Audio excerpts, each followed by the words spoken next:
ধরেন আমার জানা মতে আমার 14 গোষ্ঠীতে হুজুর তো দূরের কথা, মাদ্রাসায় পড়ুও কেউ নাই। আগেও আমি বলেছি এটা। তো দেখা গেল আমাদের মাদ্রাসায় আসার সূচনা হয়েছিল বাবার একটা মাহফিল থেকে। এক মাহফিলে অফিস থেকে বাসায় যাওয়ার পথে একটা মাহফিল হচ্ছিল, আপনাদের এটা যেমন মাহফিল। ভাবলো হাতে তো টাইম আছে, একটু শুই না যাই, যা আছে শুনলাম হুজুররা কি বলে। ওই এক মাহফিলে বসে আল্লাহ দিল এমন পরিবর্তন করেছেন, সেখানে বসে নিয়ত করেছেন যে মাত্র তো বিয়ে হয়েছে, আগামীতে আল্লাহ আমারে যতগুলো পুত্র সন্তান দেবে সবগুলোর মাদ্রাসায় দেব, তাদেরকে হুজুর বানাবো। ওখানে বসে এই নিয়ত করেছেন যে আজকে আমি এক হুজুরের বয়ান শুনলাম, আমার পুত্র বড় হয়ে বয়ান করবে, আমি সামনে বসে বয়ান শুনবো। আমাদেরকেও ছোটবেলায় এটা বলতেন, তখন শুনলো কেমন কেমন লাগতো, কি বলে আমরা বয়ান করব আর বাবা বসে বয়ান শুনবেন। আলহামদুলিল্লাহ এখন যদি বছরে 600 মাহফিল করি, এর মধ্যে দেখা যায় 200-300 মাহফিলে বাবা নিজে উপস্থিত থাকেন। কমিটিও বলতে পারবে না কই থাকে, এমনকি যারা আমার রিসিভ করে আনে তারাও বলতে পারবে না কই থাকে। পাবলিকের সঙ্গে বসে, মানে ক্যামেরাম্যানরাও ধরার সাধ্য নাই, পাবলিকের সঙ্গে বসে সবার সঙ্গে বসে একসাথে শুনতে থাকে। তো যে প্রসঙ্গে আমি কথাটা টানলাম, আমার দাদার নাম ছিল মরহুম জালাল উদ্দিন রহমতুল্লাহ আলী। জালাল মানে হলো মহিমা, মহত্ব, ইজ্জত, সম্মান, দ্বীনের সম্মান। আমার জন্মের আগেরও তার ইন্তেকাল হয়েছে, জন্মের আগে। ওই সময়ে তার বয়স 103 বছর। 103 বছর ইন্তেকাল করেছেন। তাও শেষ জীবনে গিয়ে একটা অ্যাক্সিডেন্টে হাতের রগ একটা কেটে গিয়েছিল, অনেক রক্তক্ষরণ হয়েছে।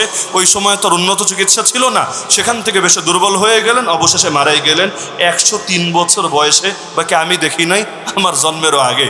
তা আমার বাবা শুনিয়েছে যে যখন তিনি ছোট, মানে দাদার 2 বিয়ে ছিল, আমার বাবা হলো পরবর্তী ঘরের সন্তান, মানে আমার বাবা যখন ছোট ওই সময় দাদা হলো মুরব্বী মানুষ। তিনি বলেছেন এবং তার মাও শুনিয়েছেন, মানে দাদি, যে দাদা রাতের বেলা উঠে নিয়মিত তাহাজ্জুদ পড়তেন।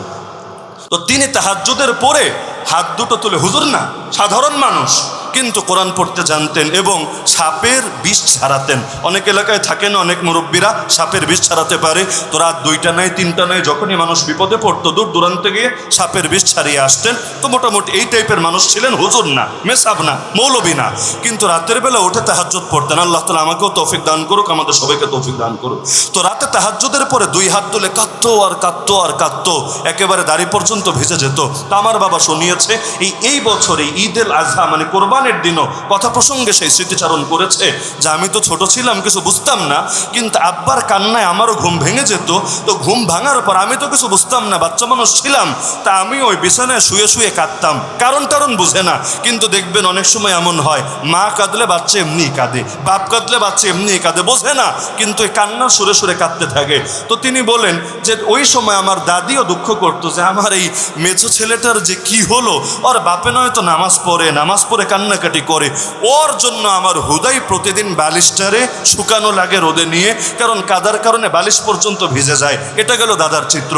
এরপর আমার বাবা জীবনে মাদ্রাসার বারান্দায়ও পাওয়া দেয়নি, মাদ্রাসায় পড়া দূরের কথা, কিন্তু আমি, আমার ভাই, প্রত্যেকের ব্যাপারে সাক্ষী। ছোটবেলায় দেখতাম আরে এমন রাত কমে যেত যেই রাতে আল্লাহর বান্দা জায়নামাজ বিছিয়ে তাহাজ্জুদ পড়তো না। ফরজ নামাজ তো আছেই, ধরেন ছোটবেলায় তো ঘুম কঠিন থাকে, ফজরের সময় যে প্রেসারে পড়া লাগতো, কতবার যে চেহারায় পানি ঢেলেছে, কতবার যে টেনে টুনে উঠিয়ে দাঁড় করিয়েছে, নামাজ মিস দেওয়ার কোনো সুযোগ নেই, এটা কল্পনাও করা যেত না। তো রাতের বেলায় দেখতাম জায়নামাজ বিছিয়ে নামাজ পড়ছেন, নামাজের পর জিকির করতেন অনেকক্ষণ, লা ইলাহা ইল্লাল্লাহ, লা ইলাহা ইল্লাল্লাহ, লা ইলাহা ইল্লাল্লাহ, জিকির করে হাত তুলে কাঁদতেন। তো ওই সময় তো ছোট, আমার কাছে এটা তো আর আলাদা তেমন গুরুত্ব নাই, এটা বুঝি না, কিন্তু এতটুকু বুঝি অন্তরকে ছুঁয়ে যেত। তো এখন আমার দাদা চলে গেল দুনিয়া থেকে, হুজুরও না, মাদ্রাসাও না, বাবাও এখন বয়স হয়ে গেছে, কত মুরব্বী হয়ে গিয়েছেন তারাও হুজুরও না, তারাও আলেমও না, কিন্তু দেখা যাচ্ছে এই যে কান্না, এই যে কোরবানি, এই যে ইবাদত, এই যে বন্দেগী, সব কি বেকার যাবে? না, আল্লাহ তাআলা তাদের বংশ থেকে এখন এমন তৌফিক দিচ্ছে। এখন আমিও ধরেন মাদ্রাসার, আমার ভাইও মাদ্রাসার, আর আলাদা বোন তো নাই, 2 ভাই আমরা, 2জন মাদ্রাসার। আল্লাহ তাআলা উভয়কেই পড়ালেখার দাওরায়ে হাদিস বা যা আছে সমাপ্ত করার তৌফিক দান করেছেন। আমাদের বাচ্চা কাচ্চা যারা আছে এরাও যাচ্ছে মাদ্রাসায়, যদি তাদের বাচ্চা আসে ইনশাআল্লাহ তারাও যাবে মাদ্রাসায়। তাহলে কি বুঝলেন, আগের প্রজন্মের আমলে পরের প্রজন্মের ফায়দা হয় কি না? মুদ্রার আরেকটা পিঠ আছে, মাদ্রাসায় আমরা এমন অনেক ছেলে পেলে পাই যাদের অনেক মেহনত করে, মেধাও ভালো, ফ্যামিলি টাকাও দেয়, কিন্তু কেন জানি হাফেজও হতে পারে না, আলেমও হতে পারে না। বছরের পর বছর চলে যায়, বয়স হয়ে যায়, কিন্তু আগাতেই পারে না। আমরা ধরতে পারি না সমস্যাটা কোথায়। পরবর্তীতে বের হয় কয়েকটা কারণ বের হয়, আমি সবগুলোর দিকে যাচ্ছি না। আমাদের হুজুর চলে এসেছেন, হযরত মাওলানা ইসলামউদ্দিন ফারুকী, আল্লাহ তাআলা হযরতের ইলমে আমলে বিশেষ করে কণ্ঠে আরো বরকত দান করুন, জুবায়ের আহমদ আনসারী রাহমাতুল্লাহ আলাইহির প্রতিচ্ছবি। তো যে প্রসঙ্গে বলছিলাম, তো এখন আমরা এই মানুষগুলোর ক্ষেত্রে দেখি যে এমনি কোথাও তো সমস্যা নাই, টাকা পয়সাও আছে, মেধাও আছে, মেহনতও আছে, হুজুরও ভালো, মাদ্রাসাও ভালো, কাম হয় না। শেষে খুঁজে খুঁজে কি পাই জানেন? বললাম তো অনেকগুলো কারণ পাওয়া যায়, এর মধ্যে একটা কারণ হলো তার বাবা আলেমদের সঙ্গে বেয়াদবি করত, তার দাদা মুসলমানদের উপর জুলুম করত, অথবা তার রক্তের তার উপরের কেউ মুসলমানদের হক মেরে খেত। তো সেই পূর্ববর্তীরা জুলুম করেছে, পরবর্তীতে এসেও তাকে এখন এর ভোগান্তি পোহাতে হচ্ছে। সে চেষ্টা করছে, তো পূর্ববর্তীদের ক্ষতির কারণে তাকেও ক্ষতিগ্রস্ত হতে হচ্ছে। বলবেন এইটা কেমন কথা? আরে ভাই, এইটাই কথা। আমাদের বুজুর্গরা সারা জীবন সচেতন করতেন আমাদেরকে, কেউ যদি আলেমদের সঙ্গে বেয়াদবি করে, আল্লাহ ওর বংশ থেকে এলেমরে উঠায় নিয়ে যায়। এটা একটা দুনিয়ার স্বাভাবিক কথা। যেই জিনিসটা মূল্যায়ন করে না মানুষ, তার কাছে যেতে আগ্রহ বোধ করে না। আপনি একজনের সঙ্গে কথা বলতে চাচ্ছেন, ও পাত্তাই দিচ্ছে না, মোবাইল টেপে একটু পর পর এদিক সেদিক তাকায়, দেখবেন কথা বলতেও কিন্তু আপনার আগ্রহ কাজ করে না। মানুষও যেখানে অবমূল্যায়ন দেখে সেখানে যায় না। তো যারা আলেম ওলামার শানে বেয়াদবি করে, আল্লাহ ওদের বংশরেই দেন ধ্বংস করে। কোরআন খুলেন, ইন্না শানিআকা হুয়াল আবতার, হে নবী, যারা তোমার দুশ্মন ওদের বংশই হয়ে যাবে নির্বংশ। তো বংশ পাপ করেছে কি? এই যে পূর্ববর্তীতে যদি নেকামল করে, পরবর্তীতে এটার সুফল যেমন ভোগ করে, পূর্ববর্তীতে যদি আকাম কুকাম করে, বিশেষ করে যেগুলো আলেম ওলামা শান রিলেটেড অথবা মুসলমানের হক রিলেটেড, পরবর্তীদেরও এর ক্ষতিটা হয়। যার বাস্তব উদাহরণ আমাদের সামনে আছে ঐশীরা চেনেন না? আমাদের শাইখ মুর্শিদ কায়েদে মিল্লাত আল্লামা জুনায়েদ বাবুনগর রহমতুল্লাহ আলাইহি যখন রিমান্ডে, সেই 13 সালের কথা, এক পুলিশ অফিসার এই মুরব্বী মানুষটা এই আল্লাহওয়ালা হুজুরের দাড়ি ধরে টানছিল, দাড়ি ধরে। ভাবতে পারেন, দাড়িতে হাত দেওয়ার চাইতে বড় বেয়াদবি কি হয়? তাও এইরকম একজন আলেম, যিনি রাজনীতিবিদও না, সারা জীবন তার কেটেছে ইলমের মসনদে, নবীর মহব্বতে রাজপথে এসেছে, এমনি অসুস্থ, এমনি মরে যায় অবস্থা, ধরে দাড়ি টানছিল। হুজুর ওই সময় নিজে সাক্ষাৎকারে বলেছেন যে আমি তার একটা কথা বলেছিলাম, বেয়াদবি করিস না, আল্লাহ সহ্য করবে না। যে আমার কিছু বলা লাগবে না, তো বেয়াদবি করিস না, আল্লাহ সহ্য করবে না। কিন্তু হুজুররা বিপদে পড়লে কে শোনে তাদের কথা? সিংহ বিপদে পড়লে শিয়ালও গিয়ে তার সামনে ভাব নেওয়ার চেষ্টা করে, এটাই দুনিয়ার স্বাভাবিক নিয়তি। তো যত রকম গালিগালার জানে হুজুররে করেছে, ফলাফল সবার জানা আছে। আল্লাহ তার ঘরে যে মেয়েটা আছে ঐশী, মেয়েটার ব্যাপারে আল্লাহ সিদ্ধান্ত দিয়ে দিলেন। আল্লাহর ফয়সালা ছাড়া তো দুনিয়ায় কিছু হয় না, গাছের কোনো পাতাও নড়ে না। তো মেয়েটা এত বড় অফিসারের মেয়ে, টাকা পয়সার তো অভাব নাই, নেশায় জড়িয়ে গেল। ওই নেশাকে কেন্দ্র করে বাপ মা যেহেতু বাধা দিয়েছে, তাদের উপর রাগান্বিত হলো।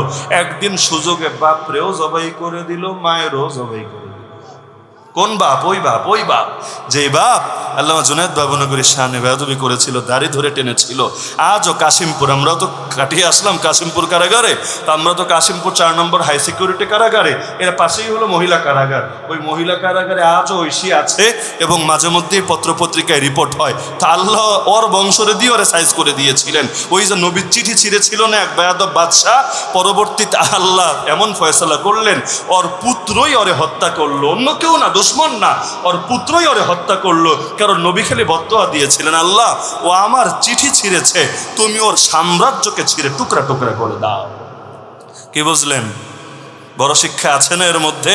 যে ভালো কিছু করে যান, নিজে উপকৃত হবেন, খানদান উপকৃত হবে। এমন কিছু কইরেন না, নিজেও বরবাদ হবেন, আগামীর খানদানও বরবাদ হবে। সেই পুলিশ অফিসার মারা যাওয়ার পর কয়েক বছর পর্যন্ত আলেম ওলামার সামনে বেয়াদবি কম হয়েছে। একেবারে হয় নাই তো বলবো না, অনেক কম হয়েছে, অনেকে ভয় পেত। 2021 সালে আমরা যখন জেলে যাই আর কি, ওই সময় আর ওই ভয়টা আমরা দেখি নাই, কারণ লম্বা টাইম তো, 10 বছর, এতকাল পর্যন্ত ভয় থাকে না। তো দেখা গিয়েছে তখন আবার চিত্র ভিন্ন হয়েছে। কিন্তু এখনও যারা বেয়াদবি করে, এর মানে এটা না আগামীতে ক্ষতি হবে না। তা আমার দাদা আমল করে গেল, আমার বাপ আমল করে গেল, আল্লাহ আমাদের মতো পাপীদেরকেও এখন দিনের লাইনে লাগিয়ে রাখলো। তো এখন আপনারাও ভালো কিছু করেন, ফ্যামিলিকেও আল্লাহ দেখবেন চমকিয়ে দিয়েছেন। আরে আপনি গরিব মানুষ, তাতে কি? আপনি পড়ালেখা জানেন না তাতে কি? আল্লাহ চাইলে আপনার ঘর থেকে ইমাম বুখারী তৈরি করতে পারে, আল্লাহ চাইলে আপনার ঘর থেকে ইমাম আবু হানিফা তৈরি করতে পারে। আর মুদ্রার আরেকটা পিঠো আছে, এমন কিছু কইরেন না যে নিজে দেখা যাবে হয়তো নামাজি, হয়তো কিছু টুকটাক ইবাদত করেন, কিন্তু এমন জুলুম, এমন বেয়াদবি করেছেন, আল্লাহ আপনার বংশরই ধ্বংস করে দিয়েছেন। এখন নূহের ঘরে কেনান তৈরি হচ্ছে। এখন নূহ আলাইহিস সালাম তিনি তো আল্লাহর নবী, কিন্তু আল্লাহ পরীক্ষা হিসাবে তার ঘরেও এমন একজনকে আনলো যে নিজেই হক কবুল করলো না। তো নবী হওয়ার পরও পরীক্ষা হিসাবে যদি সন্তান অন্য লাইনে যেতে পারে, যে নিজেই হয়ে যায় আস্তা দাজ্জাল, ওর ফ্যামিলি থেকে কি তৈরি হতে পারে? তো মনে থাকবে তো ইনশাআল্লাহ।